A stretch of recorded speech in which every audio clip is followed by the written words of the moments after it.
তো এই আলোচনাটা যারা বিয়ে করছেন রিসেন্ট তাদের কাজে লাগবে, আর যারা করেন নাই করবেন, শীঘ্রই করবেন, এদেরও কাজে লাগবে।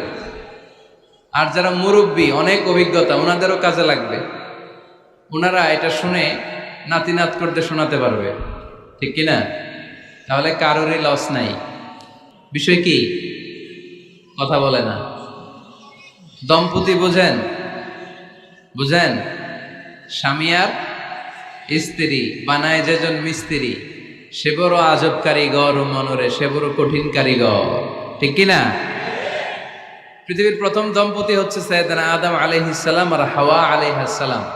পৃথিবীর প্রথম স্বামী আদম আলাইহিস সালাম, প্রথম স্ত্রী হাওয়া আলাইহাস সালাম। ওয়া কুলনা ইয়া আদম উসকুন আনতা ওয়া যাওজুকাল জান্নাহ। আল্লাহ বললেন, আদম তুমি আর তোমার জোড়া বা তোমার স্ত্রী দুজনে মিলে জান্নাতে থাকো। তাহলে ওনারা ছিলেন স্বামী আর স্ত্রী, ঠিক কিনা? তাহলে এই দাম্পত্য সম্পর্কটা এটা জান্নাতি সম্পর্ক। কি সম্পর্ক? উত্তর দিতে হবে দৌলতপুরের ভাইরা। রাগ করছেন আমার সাথে? শীত লাগতেছে? উত্তর দেওয়া যাবে আওয়াজ করে? হ্যাঁ, আওয়াজ করে উত্তর দিবেন, মুখে তালা মেরে বসে থাকা যাবে না। তাহলে পৃথিবীর প্রথম স্বামীর নাম কি? আদম আলাইহিস সালাম। পৃথিবীর প্রথম স্ত্রী হাওয়া আলাইহাস সালাম। এই দাম্পত্য সম্পর্কটা বড় মধুর, বড় গভীর, বড্ড ভালোবাসার, ঠিক কিনা? স্বামী আর স্ত্রী, স্বামী আর স্ত্রী, এই সম্পর্কটাকে আল্লাহ তাআলা কোরআনে পোশাকের সাথে তুলনা করেছেন। কিসের সাথে? পোশাক। আরবিতে বলে লিবাস। আরবিতে কি বলে?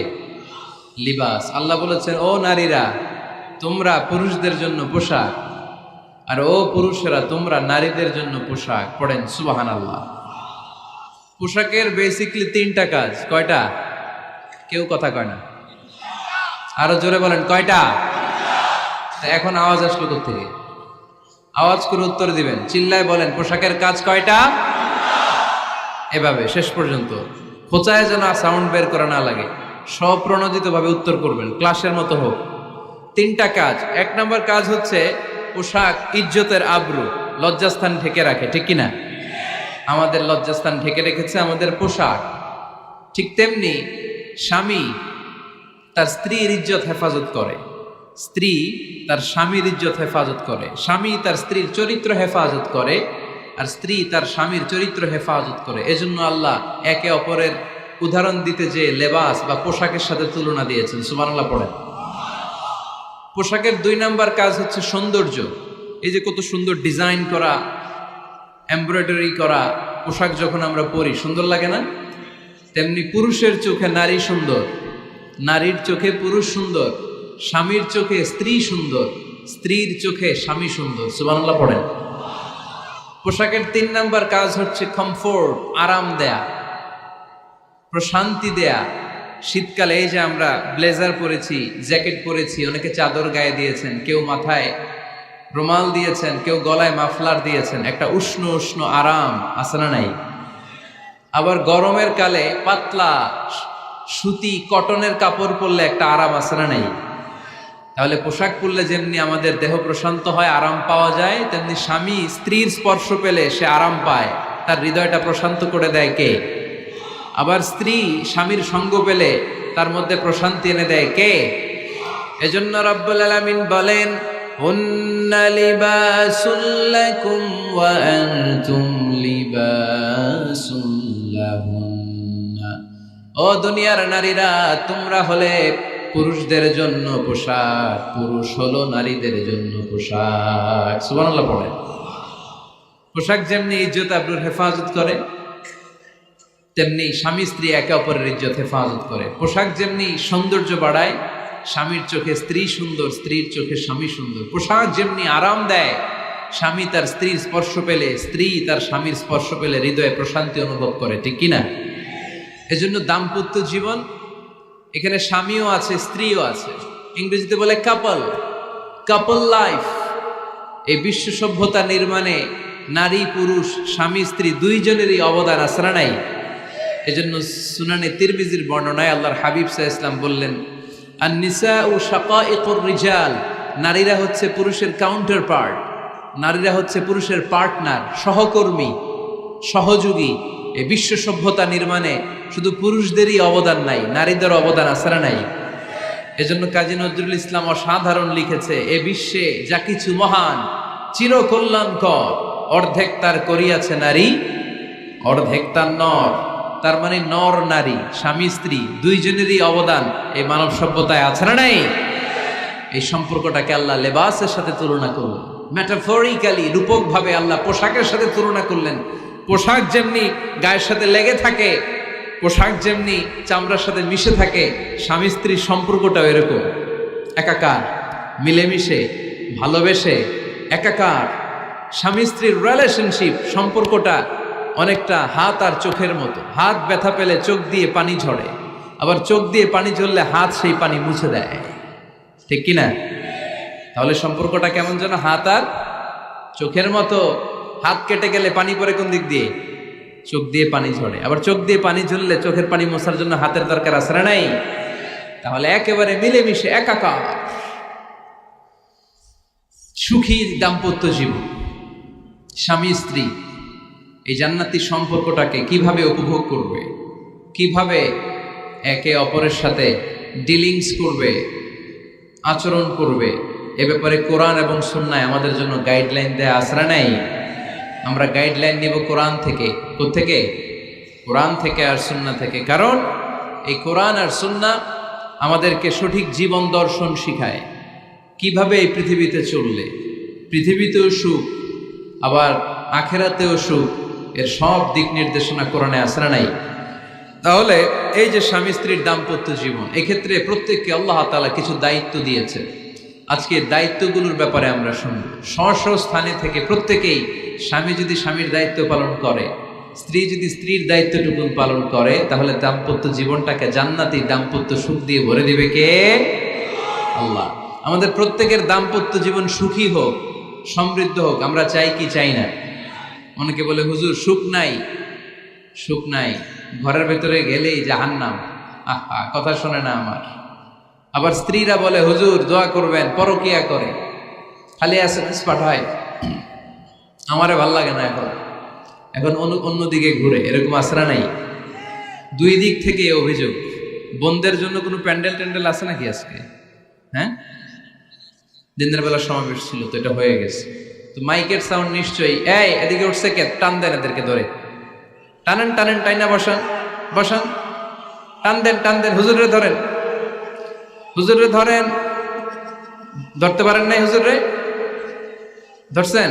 হ্যাঁ, টান দেন। এই তো টাইনা বসেন, এদিকে তাকান, এদিকে হয়েছে, হ্যাঁ বসাই দিচ্ছে। এইভাবে চলবে একেবারে শেষ পর্যন্ত। উঠলে খবর আছে। শুরুতে সুযোগ দিয়েছি, সুযোগ নেন নাই। তো আমরা প্রথমে স্বামীর দায়িত্ব শুনবো। দাম্পত্য জীবনে স্বামীকে আল্লাহ তাআলা কি দায়িত্ব দিয়েছে, তারপর স্ত্রীকে আল্লাহ তাআলা কি দায়িত্ব দিয়েছে, এবং দুইজনের আবার কালেকটিভ সম্মিলিত কিছু দায়িত্ব আছে, এগুলো আমরা শুনবো। শুনতে রাজি আছেন তো? কষ্ট হচ্ছে আপনাদের? আচ্ছা, এই বাম দিকটা আমাকে কষ্ট দিয়েই যাচ্ছে, খালি আওয়াজ, কথা। একটু থামছে আবার শুরু। কেন? আমার দিকে তাকান। আরেকজনে থামতে বলছে কি আপনার? এই থামো থামো, এগুলো বলেন কেন? আপনি থামেন, তাহলে তো হয়ে গেল। হ্যাঁ, আবার আমার সাথে কথা বলেন, আপনি চুপ। তো প্রথমে আমরা সম্মিলিত দায়িত্বের কথা শুনব। সম্মিলিতভাবে আল্লাহ স্বামী স্ত্রী দুইজনকেই কিছু দায়িত্ব দিয়েছে, যে দায়িত্বটা দুইজনের উপরই বর্তায়। এরপরে শুনবো স্বামীকে আল্লাহ কিছু দায়িত্ব দিয়েছে, এটা শুনবো। এরপরে স্ত্রীকে কিছু দায়িত্ব দিয়েছে। আল্লাহর কসম, এই দায়িত্বগুলো যদি স্বামী স্ত্রী সম্মিলিতভাবে পালন করে, এক একটা ঘরকে আল্লাহ জান্নাতি পরিবার বানায় দিবে, সুখী সমৃদ্ধ জান্নাতি দম্পতি বানায় দিবে। এরকম দাম্পত্য জীবন, সুখময় দাম্পত্য জীবন আমাদের হোক। আমরা চাই কি চাই না? চাই। তাহলে আমরা প্রথমে আলাদা আলাদা দায়িত্ব শোনার আগে সম্মিলিত বা কালেকটিভ রেসপন্সিবিলিটি কি আছে, এই সম্মিলিত দায়িত্বগুলো শুনবো। স্বামী স্ত্রীর দুইজনের কাঁধেই বর্তায় এরকম প্রথম দায়িত্ব হচ্ছে স্যাক্রিফাইস। দাম্পত্য জীবনের আসল খেলাটা হচ্ছে স্যাক্রিফাইসের খেলা। কিসের খেলা? স্যাক্রিফাইস। এটা লাগবে। আমার বোনেরা অথবা যুবতী বোনেরা, অথবা রিসেন্টলি বিয়ে হয়েছে এরকম বোনেরা, আজকে তো এক ভাই এসে দোয়া চাইল, হুজুর 3 দিন আগে বিয়ে হয়েছে আমার, একটু দোয়া করে দেন। তারপর যুবক ছেলেরা, তোমরা যারা বিয়ে করনি করবা, খেয়াল করে শোনো, এগুলো কাজে লাগবে। স্যাক্রিফাইসটা খুব জরুরি। স্যাক্রিফাইস ইজ দ্য কি of a successful happy couple life. একটা সুখী দাম্পত্য জীবনের আসল চাবি হচ্ছে স্যাক্রিফাইস। আওয়াজ করে বলতে হবে, চাবিটার নাম কি? স্যাক্রিফাইস করতে হবে, একটু মানিয়ে নেয়া, একে অপরকে বোঝা, একটু ভালোবাসা, একটু মানিয়ে চলা, এটার নাম হচ্ছে স্যাক্রিফাইস। একে অপরকে বোঝার চেষ্টা করা, একটু মানিয়ে চলার চেষ্টা করা, একটু ভালো লাগা, একটু ভালোবাসা, সুখ দুঃখ ভাগাভাগি করে মিলেমিশে একাকার হয়ে যাওয়া, এটার নামই দাম্পত্য জীবন, ঠিক কিনা? এটার নামই দাম্পত্য জীবন। মিলেমিশে একাকার হয়ে যেতে হবে, স্যাক্রিফাইসের মানসিকতা অর্জন করতে হবে। একে অপরের দোষ ধরলে চলবে না, কারণ no one is perfect in this life. আপনি যে আপনার বউয়ের দোষ ধরতেছেন, আপনার দোষ নাই? কথা বলেন না কেন? আপনারও দোষ আছে না নাই? তো লিস্ট দুই ভাবে করা যায়, একটা হচ্ছে দোষের লিস্ট, আর একটা হচ্ছে গুণের লিস্ট। দোষের লিস্ট বাদ দিয়ে দেন। আপনার স্ত্রীর মধ্যে আল্লাহ তাআলা কি কি গুণ দিয়েছে, এই গুণগুলোর লিস্ট করুন, দোষের লিস্ট নয়। দাম্পত্য জীবনটাই এমন, কখনো ঝগড়া, কখনো হাসাহাসি, কখনো মেঘ, কখনো বৃষ্টি, আছে না নাই? হয় না এরকম?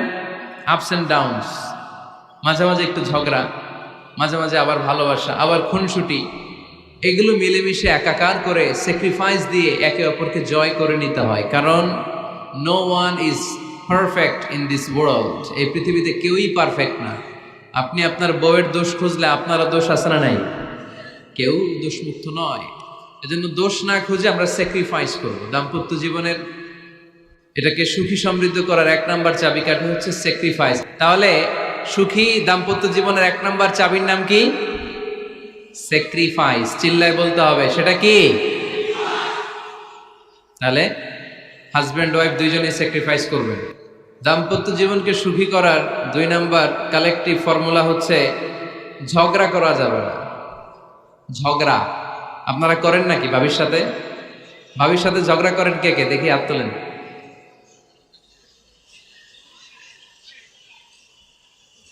এদিকে সব আল্লাহর ওলি, এরা ঝগড়া টগড়া করে না। আপনি করেন?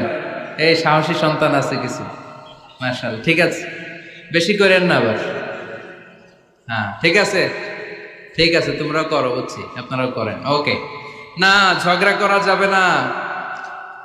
একজন ঝগড়া শুরু করলে আরেকজন চুপ থাকতে হবে। দুইজনই ঝগড়া করলে, দুইজন রেগে গেলে ঝামেলা আসরা নাই। স্বামী রেগে গেলে স্ত্রী চুপ, স্ত্রী কখনো রেগে গেলে স্বামী চুপ, দুইজনই রেগে গেলে তৃতীয় বিশ্বযুদ্ধ, ঠিক কিনা? এই জন্য ঝগড়া করতে দেয়া যাবে না। কারণ এই ঝগড়া, সামান্য ঝগড়া থেকে এই ঝগড়া বাড়তে বাড়তে এটা বিচ্ছেদের দিকে গড়ায়, ডিভোর্স হয়ে যায়। এরকম কত কেস যে আমার কাছে আসে, কত কেস যে আমার কাছে আসে যে হুজুর ছোট্ট ঝগড়া থেকে আমাদের মধ্যে ঝগড়া বাড়তে বাড়তে ইগো প্রবলেমের কারণে বিচ্ছেদে গড়ায়। আর এই ঝগড়া একটু শুরু হলে ইবলিস শয়তানের কাজ হচ্ছে পালে বাতাস দেয়। কি দেয়? পালে বাতাস পেলে এটা দাউ দাউ করে উঁচু হয়ে ওঠে। আগুনের মধ্যে যেমনি কেরোসিন ঢাললে দাউ দাউ করে জ্বলে, সামান্য ঝগড়ার ছোতা পেলে ইবলিস শয়তান খালি দাউ দাউ করে এই ঝগড়ার আগুনকে জ্বালিয়ে দেয়, ঠিক কিনা? এই জন্য ঝগড়া করবেন না, মেহরবানি করে ঝগড়া শুরু করবেন না। যে কোনো মূল্যে এই ঝগড়াকে থামায় রাখতে হবে। তো ফ্যামিলিতে ঝগড়া অনেক সময় হয়ে যায়, কিন্তু একজন ঝগড়া করলে আরেকজন চুপ থাকতে হবে। ঝগড়া নিয়ে একটা মজার গল্প আছে, শুনবেন? বিশৃঙ্খলা করলে তো গল্প শোনানো যাবে না, একেবারে চুপ। আমার দিকে তাকান, তাকিয়েছেন? ঝগড়া নিয়ে যে গল্পটা, সেটা হচ্ছে এক স্বামী ওয়াজ শুনে বাড়িতে গেছে রাত 11টায়। তো বাড়ির কাছাকাছি যেতে না যেতে স্ত্রীর আবার স্বভাব হচ্ছে রাতের খাবারটা স্বামীর সাথে একসাথে খায়, আলাদা খায় না। তো বাড়ির সামনে যেই স্বামী ফোন দিছে ওয়াইফকে, এই শুরু করার আগে দরজাটা খোলো, আমি চলে আসছি। তো ওয়াইফ এসে দরজা খুলে দিছে। এবার স্বামী ঘরে ঢুকে বলে, শুরু করার আগে রাতের খাবারটা দিয়ে দাও টেবিলে, খেয়ে ফেলি। স্ত্রী বেচারি ডাইনিং টেবিলে খাবার দিয়েছে, হাজব্যান্ড বেচারা ওয়াশরুম থেকে ফ্রেশ হয়ে ডাইনিং টেবিলে বসেছে, স্ত্রীও বসেছে। তো খুব বড্ড গরম। হাজব্যান্ড বলে শুরু করার আগে ফ্যানটা ছাড়। এইবার তো স্ত্রী বেচারি রেগে মেগে আগুন, কি আসার পর থেকে শুরু করার আগে কি শুরু করার আগে? হাজব্যান্ড বলে এই তো শুরু হয়ে গেল। মানে কি? ঝগড়া। মানে কি? ঝগড়া। প্রিয় ভাইয়েরা, ঝগড়া করবেন না। স্বামী রেগে গেলে স্ত্রী চুপ থাকবেন, স্ত্রী রেগে গেলে স্বামী চুপ থাকবেন। কারণ সহিহ মুসলিমে এসেছে, ইন্না ইবলিসা ইয়াদাউ আরশাহু আলাল মা। ইবলিস শয়তান তার সিংহাসন গেড়েছে সাগরের উপর। কোথায়? ইবলিসের সিংহাসন কোথায়? সাগরের উপর। সুম্মা ইয়াবাসু সারায়াহু, সে প্রতিদিন সকালবেলা তার সাঙ্গপাঙ্গরে গোটা পৃথিবীতে পাঠায়, যা পৃথিবীতে ফাসাদ সৃষ্টি কর। ইবলিস যখন সাঙ্গপাঙ্গদেরকে গোটা পৃথিবীতে ছড়িয়ে দেয়, সারাদিন ধোকা দেওয়ার পরে, ওয়াসওয়াসা দেওয়ার পরে, রাত্রিবেলা ইবলিসের কাছে ফিরে আসে, এসে বলে, ও ইবলিস, আমি আজকে আল্লাহর বান্দাদেরকে দিয়ে মিথ্যা কথা বলিয়েছি। ইবলিস বলে, এটা তো কোনো ব্যাপারই না, এগুলাই তো তোদের কাজ। আরেক শয়তান বলে, আমি ওজনে কম দিয়েছি একজনের মাধ্যমে বাজারে। ইবলিস বলে, এটাও তেমন বড় কোনো কাজ নয়। আরেকজন বলে, আমি সুদের ডিলিংস করিয়েছি। ইবলিস বলে, এটাও কোনো কাজ নয়। আরেক শয়তান বলে, আমি মদের আড্ডাখানায় নিয়ে মসজিদে যেতে নিয়েছিল, সেখান থেকে সরিয়ে মদের আড্ডাখানায় আল্লাহর বান্দাদেরকে নিয়েছি। ইবলিস বলে, এইটাও তেমন বড় কোনো কাজ নয়। আরেক শয়তান এসে বলে, মা তারাকতুহু হাত্তা ফাররাকতু বাইনাহু ওয়া বাইনা ইমরাআতিহি, আমি এক আল্লাহর বান্দার সাথে বান্দির ঝগড়া লাগিয়ে ঝগড়া করাতে করাতে তালাক পর্যন্ত নিয়ে গিয়েছি। মা তারাকতুহু হাত্তা ফাররাকতু বাইনাহু ওয়া বাইনা ইমরাআতিহি, আমি এক ইমানদার পরিবারকে ধ্বংসের শেষ প্রান্তে নিয়ে গিয়েছি। সামান্য ঝগড়ার পরে আমি ওয়াসওয়াসা দিতে দিতে ঝগড়া বাড়াতে বাড়াতে তালাক পর্যন্ত নিয়েছি। ইবলিস বলে, শাবাশ, তুই তো কাজের মতো কাজ করেছিস, আমার কাছে আয়, আমার কাঁধে ওঠ। ইবলিস তখন ওই শয়তানকে কাঁধে নিয়ে নাচতে শুরু করে। নাউজুবিল্লাহ পড়বেন না? এজন্য ইমানদারদের সংসার ভেঙে খান খান হোক, এটা হলে ইবলিস খুশি, আর ইমানদারের পরিবার টিকে থাকলে আমার আল্লাহ খুশি। আমরা কার খুশি চাই? এজন্য শয়তানরে খুশি হতে দেয়া যাবে না। ইমানদারদের পরিবারগুলো ঝগড়ার মাধ্যমে ভেঙে যাক, সব সময় শয়তানের মিশন এটা। আর ইমানদারদের পরিবারগুলো টিকে থাক, এটা আমার আল্লাহ সব সময় চায়। সুবহানাল্লাহ পড়েন। এজন্য দৌলতপুরের ভাইরা ঝগড়া করবেন না। ঝগড়া কিন্তু নবী রাসূলদের পরিবারেও ছিল, আল্লাহ রাসূল সাল্লাল্লাহু আলাইহি ওয়াসাল্লামের পরিবারেও ঝগড়া ছিল। এটা স্বাভাবিক। দাম্পত্য জীবনের খুব সিম্পল ইস্যু। একজন রাগ করলে আরেকজন থেমে যাবে। পারবেন? কি হলো, পারবেন না? আল্লাহর হাবিব সাল্লাল্লাহু আলাইহি ওয়াসাল্লামের সাথে আম্মা জান আয়েশার ঝগড়া হতো। মজার একটা হাদিস শুনে, সহিহ বুখারীর হাদিস, মুসনাদ আহমদ ইবনে হাম্বলও এসেছে এই হাদিসটা। আম্মা জান আয়েশার সাথে ঝগড়ার পর আম্মা জান আয়েশাও রাগ, আল্লাহ রাসূল সাল্লাল্লাহু আলাইহি ওয়াসাল্লামও রাগ। এখন রাগ মিটানোর দরকার আছে না নাই? আল্লাহ রাসূল সাল্লাল্লাহু আলাইহি ওয়াসাল্লাম বললেন, আয়েশা চলো মিটমাট করে ফেলি। সুবহানাল্লাহ কইবেন না? চলো মিটমাট করি। মিটমাটের জন্য ওমর রে ডাকি। আম্মা জান আয়েশা বলে, না, ওমর গলিব, ওমর খুব মেজাজওয়ালা, আমার ডর লাগে। তোমার আব্বারে ডাকি। আব্বারে ডাকেন, আব্বারে ডাকেন। খুশি হয়ে গেছেন আম্মা জান আয়েশা রাদিয়াল্লাহু। আবু বকর রাদিয়াল্লাহু চলে আসলেন, দাঁড়ালেন। এবার বিষ্ণু সাল্লাল্লাহু আলাইহি ওয়াসাল্লাম বললেন, তাতাকাল্লিমিন আও আতাকাল্লাম, কি ঘটছে আমাদের মাঝে, তুমি বলবা না আমি বলবো? আম্মা জান আয়েশা বললেন, তাতাকাল্লামু আনতা ওয়ালা তাকুল ইল্লা হাক্কান, আপনিই বলেন, তবে সত্য ছাড়া মিথ্যা বলেন না।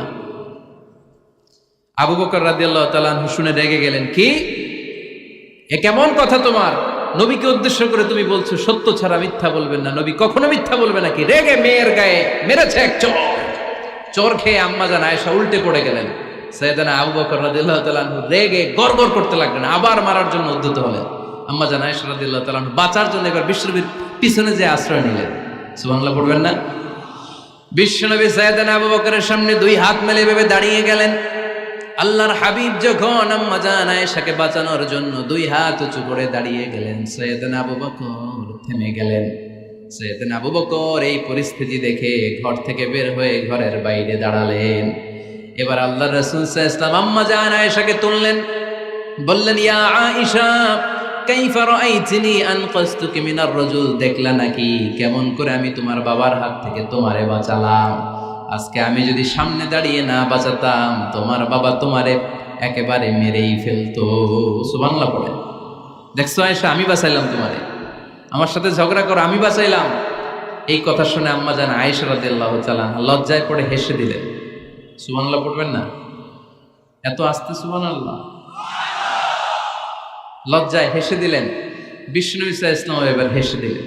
দুইজনের হাসাহাসি শুনে বাইরে থেকে আবু বকর রাদিয়াল্লাহু তাআলা আনহু হাসির আওয়াজ শুনে অবাক, কি রে এতক্ষণ যুদ্ধ, এখন আবার হাসি কেন? হাসে দেখার জন্য সাইয়েদনা আবু বকর রাদিয়াল্লাহু তাআলা আনহু ঘরের ভেতরে ঢুকলেন। ঢুকে দেখেন আম্মা জান আয়েশাও হাসে, বিশ্বনবীও হাসে, সাইয়েদনা আবু বকর হেসে দিলেন। আরশের উপর থেকে খুশি হয়ে গেলেন কে? এবার সাইয়েদনা আবু বকর বলেন, ইয়া রাসূলুল্লাহ, ইয়া হাবিবাল্লাহ, আশরিকানি ফি সিলমিকুমা কামা আশরাকতুমানি ফি হারবিকুমা। নবী গো, আপনাদের দুইজনের মধ্যে যুদ্ধ লাগলে যেমনি মিটমাট করার জন্য আপনি আমারে ডাকেন, আপনাদের এই আনন্দ ঘন মুহূর্তগুলোতে শরীক হওয়ার জন্য মাঝে মাঝে আমারে ডাইকে। সুবহানাল্লাহ পড়ো। আপনাদের মধ্যে যুদ্ধ লাগলে সন্ধি করার জন্য যেমনি আমারে ডাকেন, আপনারা যখন আনন্দ ঘন পরিবেশ এরকম খুনসুটি করেন, হাসাহাসিতে মেতে ওঠেন, তখন একটু আমারে রাইখেন। সুবহানাল্লাহ পড়বেন না? দেখেন আল্লাহ রাসূল সাল্লাল্লাহু আলাইহি ওয়াসাল্লাম পৃথিবীর সবচেয়ে শ্রেষ্ঠতম মানুষ। উনাদের পরিবারেও ঝগড়া হতো, কিন্তু এই ঝগড়া কোনোদিন তালাক পর্যন্ত গিয়েছে? কথা বলেন না কেন? আল্লাহর হাবিব সাল্লাল্লাহু আলাইহি ওয়াসাল্লাম তার কোন স্ত্রীকে তালাক দিয়েছেন? প্রায় আম্মা জান আয়েশার সাথে রাগারাগি হতো। আল্লাহর হাবিব সাল্লাল্লাহু আলাইহি ওয়াসাল্লাম বলতেন, আয়েশা কখন তুমি রেগে থাকো সেটাও আমি জানি, কখন তুমি আমার উপর খুশি থাকো সেটাও আমি জানি। ইয়া আয়েশা ইন্নী লা আ'লামু ইযা কুনতি আন্নী রাদিয়া ওয়া ইযা কুনতি আলাইয়া গাদবা। আয়েশা কখন রেগে থাকো তাও বুঝি, কখন খুশি থাকো তাও বুঝি। আম্মা জান আয়েশা বললেন, ইয়া রাসূলুল্লাহ কেমনে বোঝেন? বিষ্ণু বললেন, তোমার দোয়ার বাক্যগুলো শোনো বুঝি।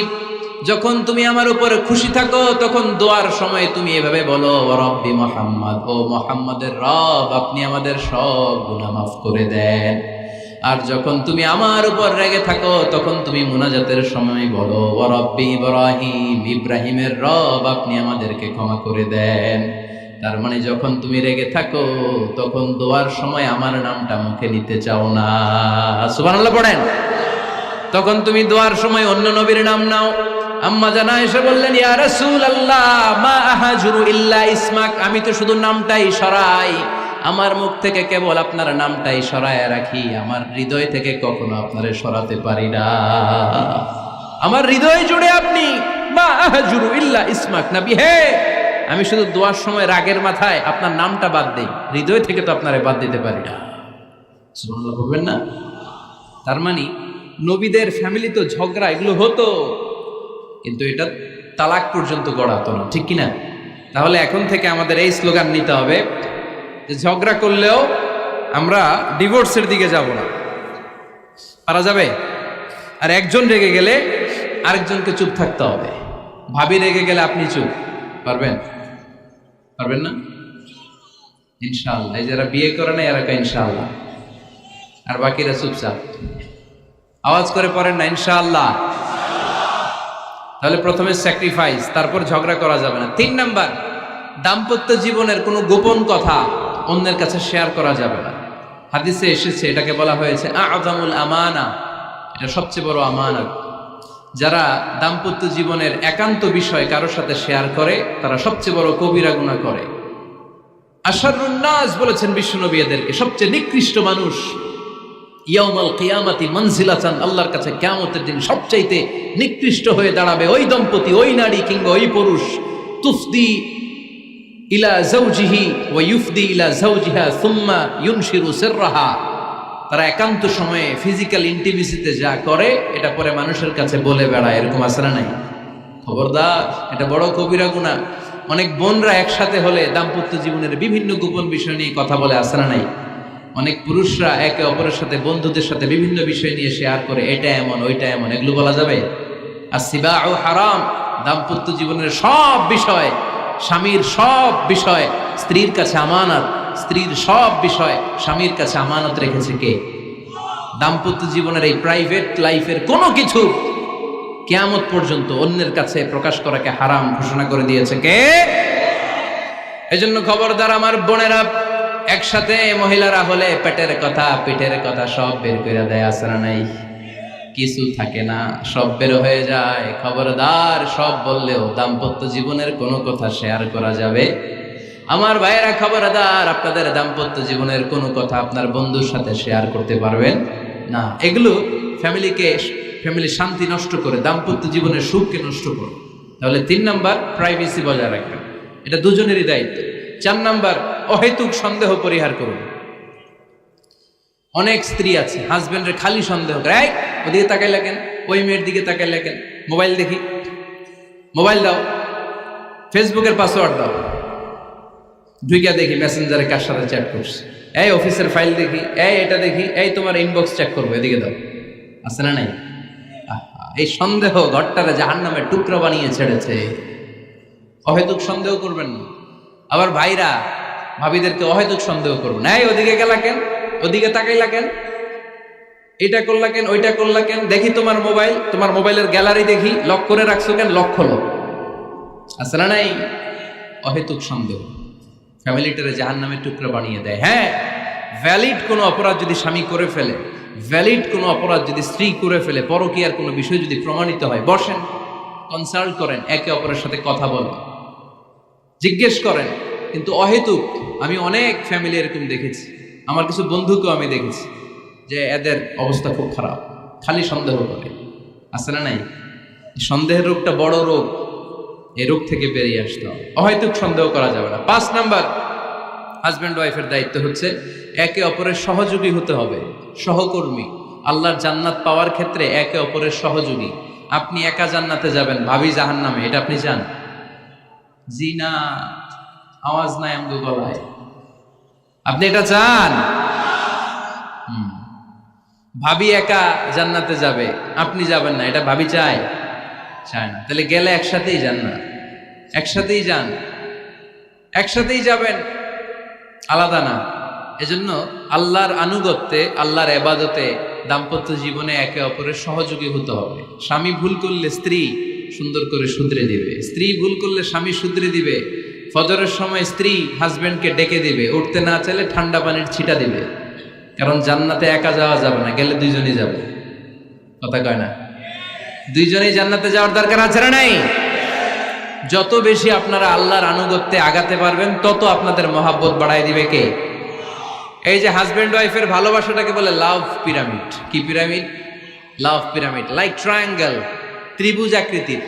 হাজবেন্ড ওয়াইফের ভালোবাসাটা ত্রিভুজ আকৃতির। The closer the couple comes to Allah, the closer they comes to each other. Husband wife যত বেশি আল্লাহর কাছে যাবে, তারা নিজেরাও নিজেদের তত কাছে যাবে। হাজবেন্ড ওয়াইফ আল্লাহর সম্পর্ক থেকে যত দূরে সরে যাবে, তারা নিজেরাও নিজেদের থেকে তত দূরে সরে যাবে, ঠিক কিনা? ত্রিভুজ চিনেন আপনারা? হ্যাঁ, এই জিওয় কয়েকজন জিওয়, আপনারা ত্রিভুজ চিনেন না? চিনি, জিওয়, ঠিক আছে। ত্রিভুজের কয় কোণা? হ্যাঁ, 3 কোণা। এই যে এরকম লাভ পিরামিড, 3 কোণা। এই উপরের কোণায় আল্লাহর অবস্থান, আর এই কোণায় স্বামী, এই কোণায় স্ত্রী। তো তারা আল্লাহর দিকে যত যাবে, নিজেরাও তত কাছে যাবে। আর তারা আল্লাহর সম্পর্ক থেকে যত দূরে চলে যাবে, নিজেদের মধ্যে দূরত্ব বাড়তে থাকবে, ঠিক কিনা? পিরামিডটা বুঝতে পারছেন? ত্রিভুজ আকৃতির সম্পর্কটা লাভ পিরামিড এরকম, 3 কোণা। উপরের কোণায় থাকে আল্লাহ, এদিকে স্বামী, এদিকে স্ত্রী। তারা যদি আল্লাহর কাছে উভয়ে যেতে চায়, উভয়ে কাছাকাছি আসতেছে না? কথা বলেন না কেন? আর আল্লাহর আনুগত্য ইবাদত থেকে দুইজন যদি দূরে সরে যায়, তাহলে দুজনের দূরত্ব বাড়িয়ে দেয় কে? এজন্য স্বামী হবে স্ত্রীর সহযোগী, সহকর্মী। নামাজের সময় একে অপরকে ডেকে দিবেন, মোবাইলে অ্যালার্ম দিয়ে রাখবেন। স্বামী স্ত্রীর ডাকেন, স্ত্রী স্বামীরে ডাকেন। স্বামী স্ত্রীকে কোরআন তেলাওয়াত শোনাবেন, স্ত্রী স্বামীরে কোরআন তেলাওয়াত শোনাবেন। ফ্যামিলিটারে জান্নাতি ফ্যামিলি বানায় দিবে কে? তাহলে এই 5টার দায়িত্ব কালেকটিভ রেসপন্সিবিলিটি, স্বামীর উপরও বর্তায়, স্ত্রীর উপরও বর্তায়। এগুলো মেনে চললে দাম্পত্য জীবন সুখকর করে দিবে কে? মনোযোগ আছে? কষ্ট হচ্ছে? এবার আমরা হাজবেন্ডের দায়িত্ব শুনবো। হাজবেন্ডের প্রথম দায়িত্ব হচ্ছে, হাজবেন্ড হচ্ছে caretaker of the family, incharge, protector. আর রিজালু কাওয়ামুনা আলান নিসা। আল্লাহ বললেন স্বামী হলো তার স্ত্রীর ইনচার্জ, প্রোটেক্টর, স্ত্রীকে সুরক্ষা দিবে, স্ত্রীকে টেক কেয়ার করবে, স্ত্রীর দায়িত্বে থাকবে। এই দাম্পত্য জীবনের দুইজনের সংসারের মধ্যে স্বামীকে দায়িত্বশীল বানিয়েছে কে? পুরুষ দায়িত্বশীল। পুরুষ কখনো নারীর ক্ষতি করে না, সুপুরুষ নারীর ক্ষতি করে না, ঠিক কিনা? গোটা পুরুষ সমাজ নারী সমাজের সুরক্ষা দিবে। যেগুলো নারীকে একান্তে পেলে রেপ করে, যে ঢাকা বিশ্ববিদ্যালয়ে একটা রেপের ঘটনা ঘটছে না, যে এই বেয়াদবটা এই কাজ করেছে, এটা কি পুরুষ না কুপুরুষ? এটা কি সুপুরুষ না কুপুরুষ? সুপুরুষ নারীর প্রোটেকশন দেয়, নারীর টেক কেয়ার করে, তার ইনচার্জ, তার দায়িত্বশীল। দাম্পত্য জীবনে অর্থনৈতিক যত দায় দায়িত্ব আছে সব আল্লাহ তাআলা পুরুষের কাঁধে দিয়েছে। কার কাঁধে? এই দাম্পত্য লাইফে নারীর কোনো অর্থনৈতিক দায় দায়িত্ব নারীর কাঁধে আল্লাহ দেয় নাই। এজন্য সব অর্থনৈতিক দায়িত্ব পুরুষের ঘাড়ে। 4টা অর্থনৈতিক দায়িত্ব আছে। পুরুষ নারীকে মহারণা দিবে, পুরুষ নারীকে খাবারের ব্যবস্থা করবে, পুরুষ নারীকে পোশাকের ব্যবস্থা করবে, পুরুষ নারীর জন্য রেসিডেন্সিয়াল ব্যবস্থা করবে, ঠিক কিনা? وآتوا النساء صدقاتهن نحلة فإن طبن لكم عن شيء منه نفسا فكلوه هنيئا مريئا।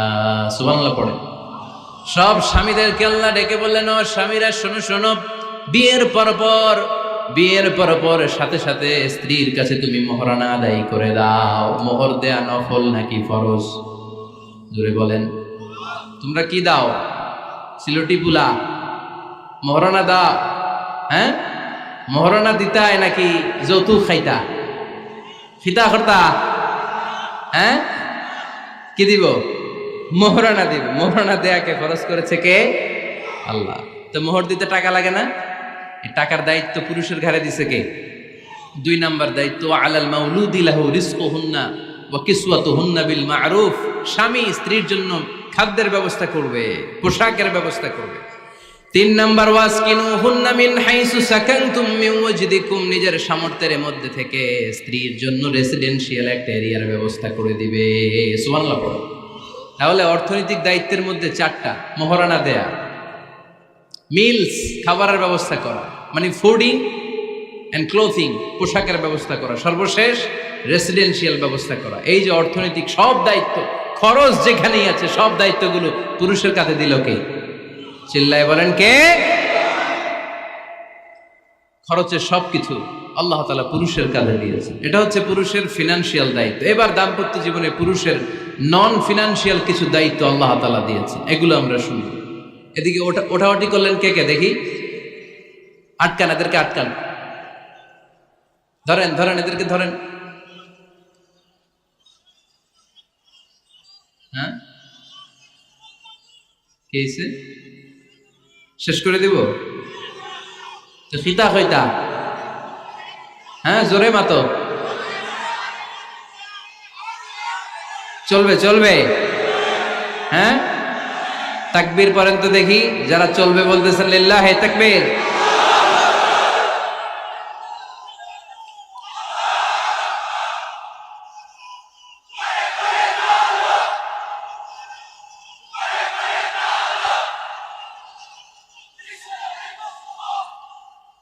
মাশাআল্লাহ মাশাআল্লাহ। এবার দাম্পত্য জীবনে নন ফিনান্সিয়াল পুরুষের যে দায়িত্ব আছে সেটা আমরা শুনবো। 1 নাম্বার দায়িত্ব হচ্ছে স্বামীর উচিত স্ত্রীর সাথে ভালো আচরণ করা। ভালো আচরণ করেন তো আপনারা? জি হয়। এই শুধু উনি করে, বাকিরা খিতা কর্তা, মারামারি কর্তা নেই, খিতা কর্তা। হ্যাঁ, সালাম দিবেন, স্ত্রীকে কি দিবেন? আল্লাহ বললেন, ওয়া আশিরুহুন্না বিল মা'রুফ। স্ত্রীর সাথে কোমল ভাষায়, ভালো শব্দে, ভালো বাক্যে ভালো কথা বলো। স্ত্রীর সাথে খারাপ আচরণ করো না। স্ত্রীকে দেখলে তুমি মুচকি হাসি দাও। অনেক স্বামী আছে কখনো স্ত্রীকে দেখলে মুচকি হাসি দেয় না, চেহারাটা বাংলা পাসের মতো এরকম করে রাখে, আছে না নাই? দৌলতপুরের লোকের অবশ্য অনেক ভালো, এই যে সবার মুখে হাসি, মুচকি হাসি। হাসেন তো, মুচকি হাসি দেন তো একটা। আওয়াজ করলে মুচকি হাসি হয় নাকি? এটা মুচকি হাসি, দাঁত দেখা যাবে না, সাউন্ড হবে না, শুধু এখানে একটু এক চিলতে হাসির একটা ঝলক করবে, এটার বলে মুচকি হাসি। কানা রাসূলুল্লাহ সাল্লাল্লাহু আলাইহি ওয়াসাল্লাম আকসারু তাবাসসুমান, আল্লাহর হাবিব সাল্লাল্লাহু আলাইহি ওয়াসাল্লাম সব সময় মুচকি হাসতেন। অনেকে আছে চেহারা গোমরা করে রাখে, জীবনেও হাসে না, এরকম আছে না নাই? দেখছেন এরকম আছে? এই এলাকায় তো নাই না? আছে। হাসবেন, হাসবেন। মুচকি হাসতে পয়সা লাগে না, পয়সা লাগে, এজন্য হাসবেন। আল্লাহর হাবিব সাল্লাল্লাহু আলাইহি ওয়াসাল্লাম বলেছেন ফাস্তাউসু বিন-নিসাই খায়রা, নারীর সাথে ভালো আচরণ করো।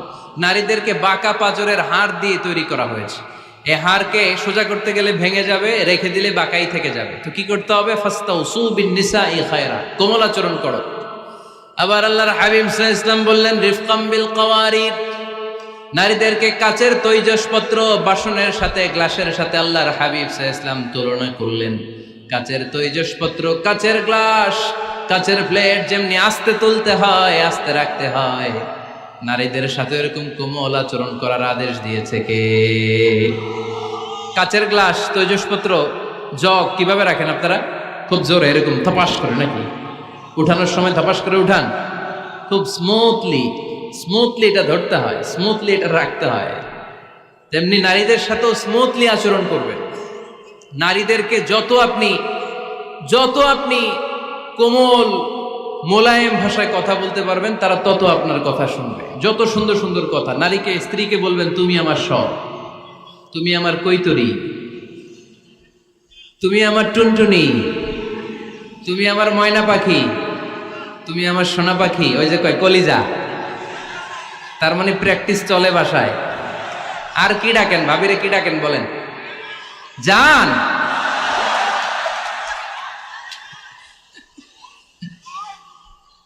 জান ডাকেন। আর ভাবি কি ডাকে আপনাদেরকে? বাবু। কি ডাকে? বাবু ডাকে। আর কি ডাকে? হ্যাঁ, বেবি। পোলাপান কত দুষ্ট দেখছেন, বেবি ডাকে নাকি? স্বামী স্ত্রীর মধ্যে এই সোহাগপূর্ণ, এই ভালোবাসাপূর্ণ এই ডাকাডাকিতে কোনো গুনাহ নাই, আছে সওয়াব। এগুলো দাম্পত্য জীবনকে সুখময় করে, ঠিক কিনা? তাহলে স্ত্রীদের সাথে কোমল আচরণ করতে হবে, 1 নাম্বার দায়িত্ব। 2 নাম্বার দায়িত্ব, স্ত্রীর সেক্সুয়াল ডিজায়ারকে ফুলফিল করতে হবে। সেনসিটিভ, যেগুলো ব্যাখ্যা করে বোঝানো কঠিন। আপনারা বুঝবেন যারা ম্যাচিউরড, মোর দেন 18 ইয়ার্স, যারা 18+ যাদের বয়স, সেক্সুয়াল ডিজায়ার ফুলফিল করা হাদিসে এসেছে, এটা স্বামীর দায়িত্ব। ফিজিক্যাল ইন্টিমেসির সময় নিজের ডিজায়ার ফুলফিল হলেই কুইট না করা, সময় দেয়া, এটা আবশ্যক। এই বিষয়েও প্রত্যেক স্বামীর খেয়াল রাখা দরকার। সংক্ষেপে শেষ করে দিলাম। 3 নাম্বার, স্ত্রীর ব্যক্তিগত বৈধ কাজে স্বাধীনতা দিতে হবে স্বামীর। অনেক স্বামী এই ছোট্ট বিষয় নিয়ে মারামারি লাগায় ফেলে ঘরে। স্ত্রীর ব্যক্তিগত বৈধ যে চয়েস, এটাতে আপনি স্বাধীনতা দিবেন। স্ত্রীর মনে চায় রান্না বান্না শিখতে, আপনি বললেন তুমি কম্পিউটার শিখো, কিলাকিলি আছে না নাই? স্ত্রীর মনে চায় কাঁথা সেলাই শিখতে, নকশি কাঁথা, আপনি বললেন না তুমি ল্যাঙ্গুয়েজ শিখো, ঝামেলা আছে না নাই? না, প্রত্যেকের আলাদা ব্যক্তিগত রুচি, চাহিদা, মতামতের গুরুত্ব আছে না নাই? এজন্য প্রত্যেক স্বামীর উচিত স্ত্রীর বৈধ ব্যক্তিগত যে কাজ, অবৈধগুলা না। আবার স্ত্রী বলল যে জি বাংলা দেখবো, তুমি একটা টিভি নিয়ে আসো, আনা যাবে? কথা বলেন। স্ত্রী বলল চলো পহেলা বৈশাখে আমরা নাচানাচি করব, তুমি আর আমি মিলে, এটা মানা যাবে না। স্ত্রীর ব্যক্তিগত বৈধ কাজের স্বাধীনতা দেয়া। আম্মা জান আয়েশা রাদিয়াল্লাহু তাআলা আনহা বলেন, ওয়া কানা লি সাওয়াহিবু ইয়ালআবনা মাই, বুখারীর বর্ণনা। আমি যখন আল্লাহর হাবিব সাল্লাল্লাহু আলাইহি ওয়াসাল্লামের বাড়িতে বউ হয়ে আসলাম, আমার কিছু খেলার সাথী ছিল। আমি কাপড় দিয়ে পুতুল বানাতাম আর ঘোড়া বানাতাম, এগুলো দিয়ে খেলতাম। আমার সাথীরা আসলে রাসূল সাল্লাল্লাহু আলাইহি ওয়াসাল্লাম ঘরের পর্দা নামিয়ে দিয়ে আমার জন্য ঘরটা ছেড়ে দিত। সুবহানাল্লাহ কইতে পারলেন না? আল্লাহর হাবিব সাল্লাল্লাহু আলাইহি ওয়াসাল্লাম কখনো বলতেন না আয়েশা তোমার বান্ধবীরা যেন ঘরে না আসে, কখনো বলতেন না আয়েশা আমি নবী মানুষ, তুমি নবীর বউ, তুমি কেন পুতুল দিয়ে খেলো, তুমি যেন কাপড় দিয়ে পুতুল বানাও, কেন ঘোড়া বানাও, এগুলো বন্ধ করো। কোনদিন বিশ্বনবী আম্মা জান আয়েশা রাদিয়াল্লাহু তাআলা আনহার পুতুল খেলায় বাদশা দেন নাই, সাথীদের সাথে খেলাধুলায় কখনো বাধা দেন নাই। সুবহানাল্লাহ পড়েন। ছোট্ট মেয়েদের জন্য কাপড়ের পুতুল দিয়ে খেলাধুলা করা এটা জায়েজ, কারণ ছোট্ট মেয়েরা দেখবেন পুতুল বানায়, এটারে দুধ খাওয়ায়, এটার জন্য রান্না করে, এটার গোসল করায়। এটাকে ছোট্ট মেয়েদের জন্য পুতুল খেলা জায়েজ রাখা হয়েছে এজন্য, কারণ তারাই কিছুদিন হবে এই প্রজন্মের মা। তাদের সন্তানদেরকে কেমন করে লালন পালন করবে তার একটা প্র্যাকটিস খেলার ছলেই ছোটবেলায় হয়ে যায়। সুবহানাল্লাহ পড়েন। এজন্য 3 নম্বর দায়িত্ব স্ত্রীর ব্যক্তিগত হালাল যে কাজগুলো আছে তার ব্যক্তিগত এই ভালো কাজগুলোতে আপনার স্বাধীনতা দিতে হবে, বাধা দেয়া যাবে না। প্রশংসা করবেন। কি করবেন? প্রশংসা। আমরা খালি দোষ খুঁজি, তোমার রান্না ভালো না, তোমার চেহারা ভালো না, তোমার বাপ ভালো না, তোর মা ভালো না, তোর 14 গোষ্ঠী খারাপ, আছে না নাই? তো এই বেডি আপনারা ভালোবাসবে? এই বেডি তো আজীবন আপনার বদনাম করবে, ঠিক কি না? কোনোদিন তারে আপনি প্রশংসা করলেন না, প্রশংসা করবেন। স্ত্রীর চেহারার প্রশংসা করেন, যে তুমি সুন্দর, তুমি সুন্দরী, এরকম বলেন, খুশি হবে না?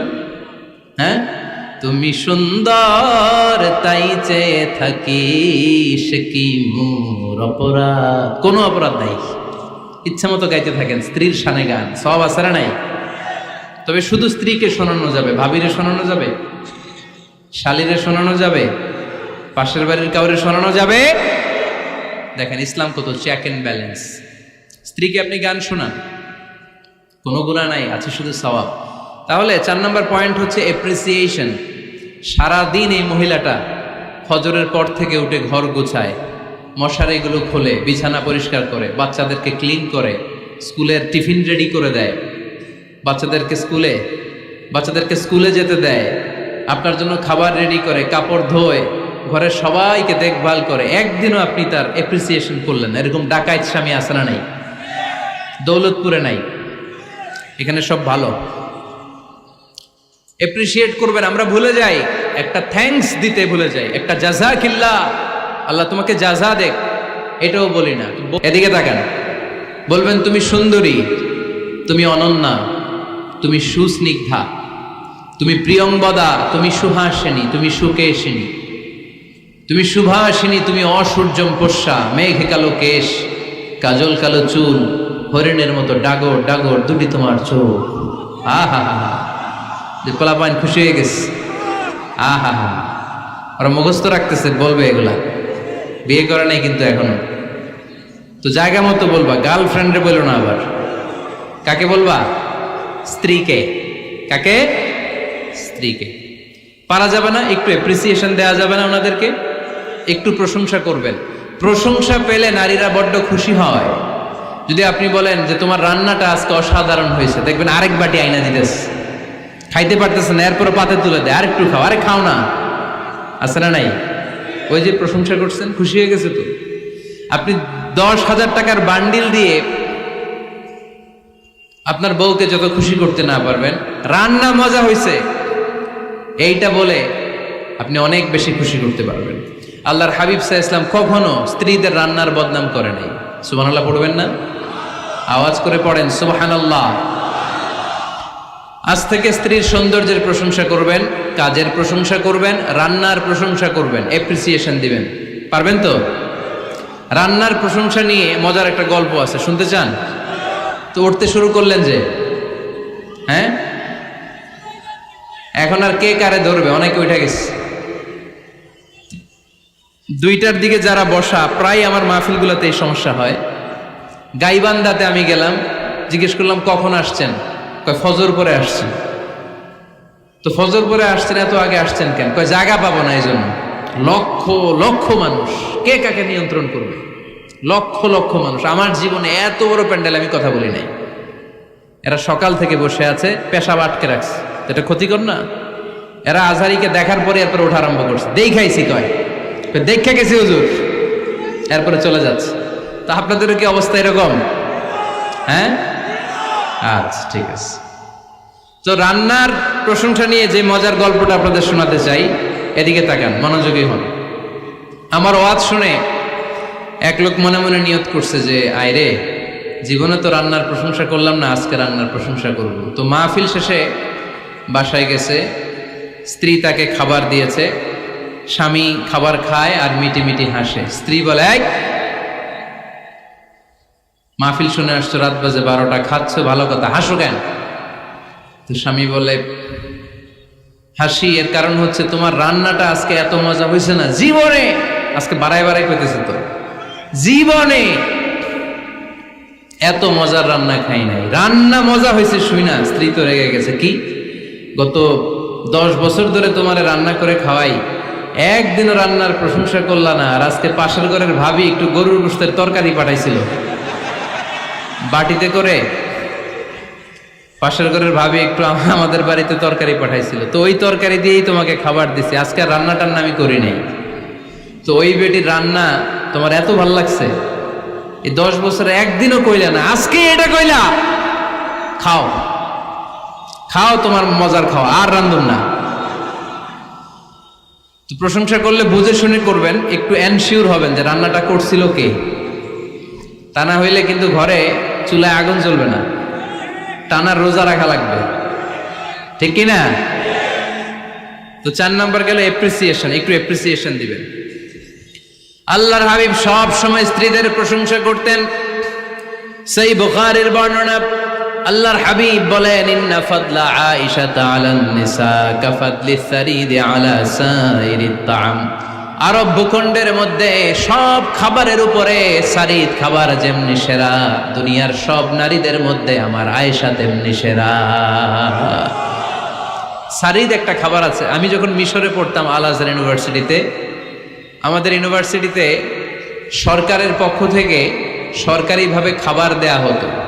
আমাদের খাবারের খরচ বহন করতেন ওমানের সুলতান কাবুস। এই গত 3-4 দিন আগে ইন্তেকাল করেছেন, নাম শুনছেন আপনারা?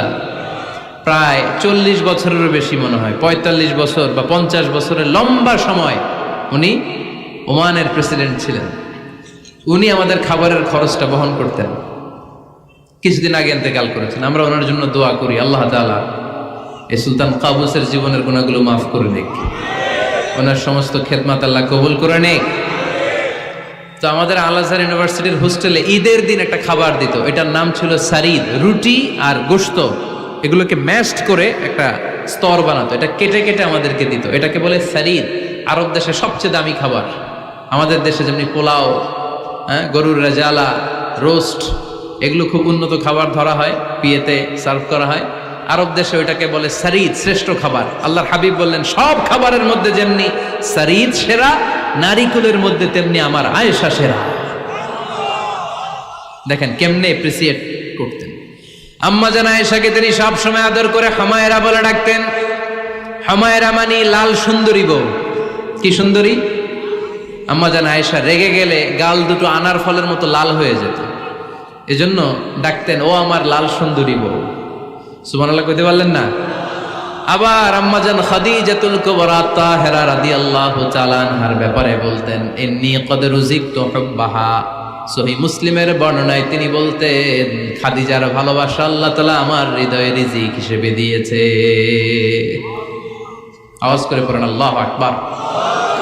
তো এইজন্য এপ্রিসিয়েট করবেন। 5 নাম্বার হচ্ছে আপনার ভালোবাসা স্ত্রীকে প্রকাশ করুন। এক ছাদের নিচে আজীবন বসবাস, 20 বছর হয়ে গেছে এদের সংসার, একদিনও মুখ ফুটে বলতে পারে নাই তোমারে ভালোবাসি। পারছেন? হ্যাঁ, কে কে পারছেন? দেখে হাত তোলেন। হাত অর্ধেক তুলে আবার নামায়, ভেজাল আছে, ঠিক কিনা? ভালোবাসি বলছিলেন? কারে বলছিলেন? ভাবিকে না গার্লফ্রেন্ডকে? হ্যাঁ, স্ত্রীকে বলবেন। নিজের স্ত্রীকে বলবেন আই লাভ ইউ। কি বলবেন? কথা বুঝে না বোধহয়। কি বলবেন? সবাই বলেন, কি বলবেন? মুরব্বী একজনও কয় না, কয় এতদিন কইছি না, অহনো কম না। তিরমিজির বর্ণনা দেখেন, বিশ্বনবী যে আই লাভ ইউ বলতো তার দলিল শুনেন।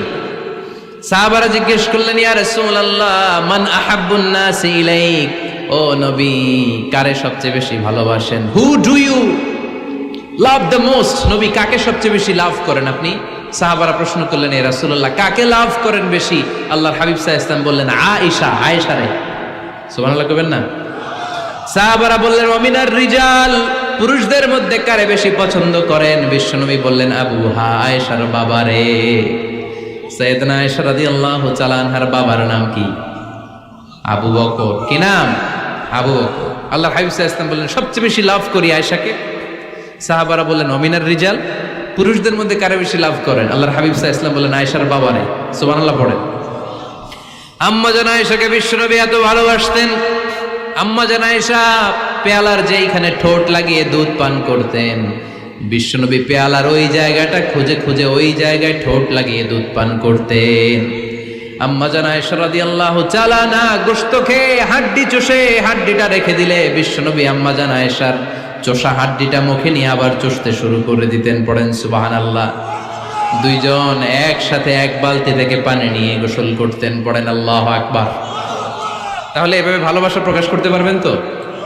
6 নাম্বার স্বামীর দায়িত্ব হচ্ছে গৃহস্থলী ছোটখাটো যে কাজ আছে এই কাজগুলোতে হেল্প করা। আমরা অনেক সময় এগুলোর লজ্জা মনে করি। আল্লাহর হাবিব সাল্লাল্লাহু আলাইহি ওয়াসাল্লাম আমাদের মডেল। আল্লাহর হাবিব সাল্লাল্লাহু আলাইহি ওয়াসাল্লাম ঘরের কাজে সাহায্য করতেন। আপনারা এইভাবে ওঠা শুরু করলেন? হ্যাঁ, বউকা বসেন বসেন বসেন, শেষ করে দিচ্ছি, আর 10 মিনিট বসেন। আল্লাহর হাবিব সাল্লাল্লাহু আলাইহি সাল্লাম ঘরের কাজে সাহায্য করতেন। আপনারা ঘরের কাজে সাহায্য করেন তো? আম্মা জান আয়েশা বলেন, বিশ্বনবী নিজ হাতে জুতা সেলাই করেছেন, নিজ হাতে জামা সেলাই করেছেন। মুসনাদে আহমদ ইবনে হাম্বলের বর্ণনা, আল্লাহর রাসূল সাল্লাল্লাহু আলাইহি ওয়াসাল্লাম দুধ খেতে মন চাইলে নিজ হাতে ছাগলের দুধ দহন করেছেন। সুবহানাল্লাহ। নিজে আটার খামির বানাতেন, আম্মা জান আয়েশা চুলায় সেকা দিতেন। আবার আম্মা জান আয়েশা রাদিয়াল্লাহু তাআলা আনহা আটার খামির বানাতেন, বিশ্বনবী এটা চুলায় সেকা দিতেন। সুবহানাল্লাহ পড়ে। দুধ খেতে চাইলে নিজ হাতে বিশ্বনবী ছাগির ওলান থেকে দুধ দহন করে আম্মা জান আয়েশার কাছে এনে দিয়ে দিতেন। সুবহানাল্লাহ পড়ে। তাহলে ঘরের কাজে সহায়তা করবে, ঘরের কাজে সহায়তা। 7 নাম্বার হালাল এন্টারটেইনমেন্ট, হালাল বিনোদন, এটা ইসলাম জায়েজ রেখেছে। অনেকে আমরা বিনোদনটাকে হারাম মনে করি, এরকম আছে না নাই? হ্যাঁ, বিনোদন 2 ধরনের, একটা হারাম এন্টারটেইনমেন্ট আর একটা হচ্ছে হালাল এন্টারটেইনমেন্ট। আম্মা জান আয়েশা রাদিয়াল্লাহু তাআলা আনহাকে নিয়ে মরুভূমিতে দৌড়াদৌড়ি করতেন। ভাবির সাথে দৌড়াদৌড়ি করছেন কারা কারা? দেখি হাত তোলেন। হ্যাঁ, দৌড়াদৌড়ি করছেন কোথায়? যৌতুকের লাগে হেতেরে দৌড়াইছেন? হেতি বাসাল্লাই দিছে দৌড়, এই দৌড়াদৌড়ি না। আম্মা জান আয়েশা রাদিয়াল্লাহু তাআলা আনহার সাথে বিশ্বনবী মরুভূমিতে দৌড়াদৌড়ি করেছেন। বলেছেন, আয়েশা দেখো কে কার আগে ওই খেজুর বাগান ধরতে পারে, তুমি আগে না আমি আগে। একবার বিশ্বনবী জিতলেন, তার 7 বছর পরে প্রথমে আম্মা জান আয়েশা রাদিয়াল্লাহু তাআলা আনহা ওই দৌড়ে জিতলেন। তার 7 বছর পরে বিশ্বনবী জিতে আম্মা জান আয়েশাকে হারায় দিলেন। পড়েন সুবহানাল্লাহ। ঈদের দিন আম্মা জান আয়েশাকে হাবাসি সাহাবাদের তীর আর বল্লম দিয়ে যে খেলা চলতেই খেলা দেখাতেন। সুবহানাল্লাহ পড়েন। বিশ্বনবী খেলা দেখাতেন আম্মা জান আয়েশাকে। এই হচ্ছে স্বামীর দায়িত্ব। হালাল এন্টারটেইনমেন্ট আপনি করতে পারবেন। বসেন, দোয়া করে দিচ্ছি, বসেন। বুঝতে পারছি অনেক আগে আসছেন আপনারা। বসেন, বসে যান, এখনই দোয়া হচ্ছে। বসেন বসেন বসেন বসেন, এখনই দোয়া করব। বসে যান, বসে যান। বউকা মাদ্রাসার বিল্ডিং এর কন্ট্রাক্টরের জন্য দোয়া চেয়েছেন, আমরা দোয়া করি আল্লাহ কবুল করুক। আমার ছেলে মেয়ের বিয়ের বয়স হয়ে গেল, পরিবারে বিয়ের কথা বলতে পারি না, লজ্জায়। আহারে কি কষ্ট। মনে করি পরে করে, এটা বললে তারা বলবে এখনো বয়স হয় নাই বিয়ের, পরিবার থেকে বিয়ের কথা চিন্তা করে না। এ ব্যাপারে কিছু বলুন। কিছু বললাম। এই সমস্যা পুরো বাংলাদেশে, ছেলে মেয়েদেরকে সময় মতো বিয়ে দেয় না। ইউটিউবে এই নিয়ে আমার কথাবার্তা পাবেন, শুনে নিয়ে। ছেলের বাবা মেয়ের বাবাদেরকে বলি, ছেলে মেয়েরা উপযুক্ত হলে বিয়ে দিয়ে দেন। বিয়ে না দিলে যৌবনের তাড়নায় যত পাপ করবে, এই পাপগুলো মা বাবার কাঁধেও আছড়া নেই। আচ্ছা, 8 নাম্বার স্বামীর দায়িত্ব হচ্ছে, স্বামীর দায়িত্ব বলেই এখন দোয়া। স্ত্রীর মতামতের গুরুত্ব দিবেন। অনেক স্বামী আছে বাজার করতে গেলে নিজের যেটা মন চায় ওইটাই কিনে, আছে না নাই? নিজে গরু খাবে, খাসি খাবে, খালি ওইটাই কিনে। আপনার বউ হয়তো পছন্দ করে আচার, পছন্দ করে জলপাই, আমড়া, এগুলো আনে না, আছে না নাই? খোঁজ খবর নেবে।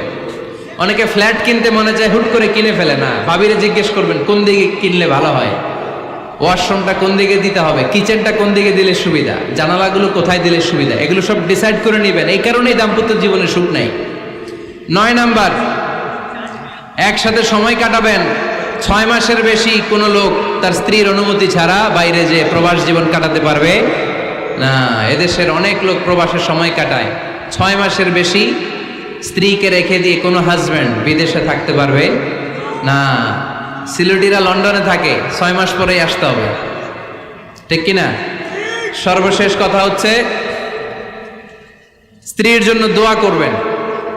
স্বামীর পক্ষ থেকে স্ত্রীর জন্য দোয়া, এটার গুরুত্ব আছে না নাই? বিশ্বনবী তার স্ত্রীর জন্য দোয়া করতেন। স্ত্রীর জন্য দোয়া করবেন, রব্বানা হাব লানা মিন আজওয়াজিনা ওয়া যুররিয়াতিনা কুররাতা আ'য়ুন ওয়াজআলনা লিল মুত্তাকিনা ইমামা। ও আল্লাহ, আমার স্ত্রীদেরকে, আমার সন্তানদেরকে আমার চক্ষু শীতলকারী বানিয়ে দেন। পড়েন আমিন। আল্লাহ আমার স্ত্রীকে এমন বানান, স্ত্রীকে দেখলেই যেন আমার হৃদয়টা প্রশান্ত হয়, আমার চোখ যেন জুড়িয়ে যায়। এই 10টা দায়িত্ব স্বামীর সুখী দাম্পত্য জীবনের জন্য। স্ত্রীর দায়িত্ব আজকে বলার সুযোগ হলো না, অন্য কোথাও অন্য কোনো মাহফিলে এই বিষয় নিয়ে আলোচনা করব, যে একটা সুখী দাম্পত্য জীবনের জন্য স্ত্রীকে আল্লাহ কি দায়িত্ব দিয়েছে। এই দায়িত্বগুলো আপনারা ইউটিউব থেকে শুনে নেবেন। আপনারা সবাই ভালো থাকুন, সুস্থ থাকুন, সুন্দর থাকুন।